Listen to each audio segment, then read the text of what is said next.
Good Friday afternoon, Roger Hill of Wuthering Heights, VELCO Weather Hazards Forecaster. We're looking at a weather system that's tracking through Quebec. It's dragging in some southwesterly flow. You can see kind of a tight pressure gradient here, and on the back side of this with the bluer lines, that's the surface low, and that's going to be taking a track that's going to take it well off the coast in no time. However, it's producing some west to southwesterly winds interacting with the terrain, especially in the central and southern Green Mountains. We do have a subalert effect that's going to go into the early evening hours. Also looking at relatively milder air that's across the region. However, we're going to start to see some colder air track in. And there's going to be a frontal boundary that's going to interact with the especially northern areas and lay down a little bit of coating of snow. So we're changing back the air mass pretty rapidly. That's going to take place tonight. And we're going to see overnight lows fall back into the low and middle 20s. And that's going to set the stage for some snow shower and flurry action that'll last into Saturday morning.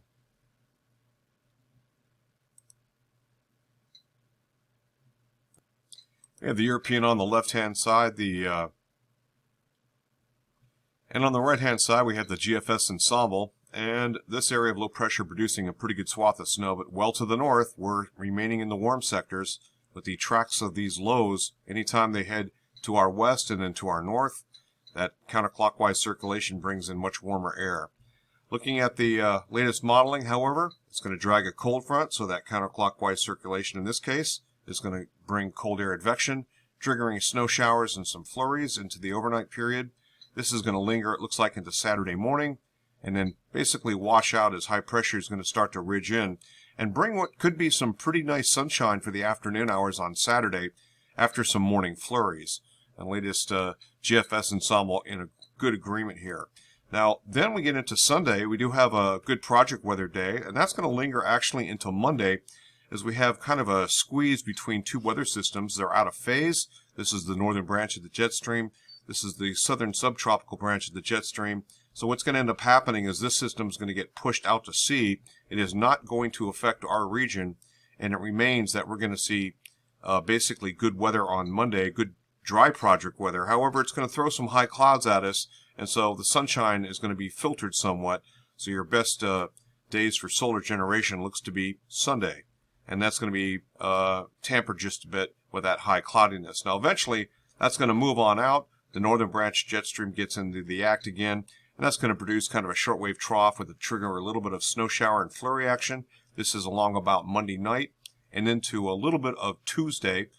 This here valid about 10 o'clock on Tuesday. It looks like it lingers just a little bit, and then that pulls away. Another ridge of higher pressure builds in for basically Tuesday night into Wednesday. And by Wednesday afternoon, we're starting up with another mild intrusion. This is a pretty good area of higher pressure, and it ridges back into the Gulf of Mexico. So consequently, it's going to pick up a moisture feed. This system here is going to get involved. The first lead system, then a break, and a much more important and more powerful shortwave comes in from the west, and that spins up an area of low pressure, 985 hectopascals, 978. That's a pretty strong area of low pressure. What that means, there could be some gradient winds around the corner. This would be valid about Thursday night into Friday of next week. We're talking around the 17th, 18th of February. And it also means with that warm intrusion and some snow melt with temperatures in the 50s, there's going to be some river flooding that's starting to be indicated by some of the longer range computer modeling. So we're looking at some high water across infrastructure areas, especially those lower infrastructure areas, and something we'll be watching with what could be a significant snow melt rain combo. That's way around the corner, however. GFS ensemble centered on the Montpelier grid shows basically one big system. That's the one we were just talking about here, but that's well beyond the forecast outlook period here. Otherwise, it's just small, minor bits and pieces of precipitation, and really not a big deal. We're looking at near to slightly below normal in northern areas, and below normal in the rest of the state for central and southern parts of Vermont for this outlook period. It does look like we'll make up some inroad there once we get pretty much beyond the period. This would be late next week. So that total QPF was pretty limited, and you can see here with the Weather Prediction Center's projections in the next 7 days, you're looking at around a ½ an inch. This would be a ¼ inch. This would be 1 inch amount. So really it looks like a storm track here with moisture is going to be to our north and west stretching through Quebec. Just about every month has been warmer than normal, and this looks like it's continuing that way with warmer than normal anomalies, the 2-meter temperatures by the climate reanalyzer. A little bit of a cool down in some parts to our west. That's going to have a hard time making some inroads. And also we're seeing a major cool down in some parts of Siberia, back into the Bering Strait into western Alaska, also in the Canadian archipelago, and a little bit west of Greenland. So there are some areas of anomalous cold that could track into our region. Of course, winter is nowhere near done yet.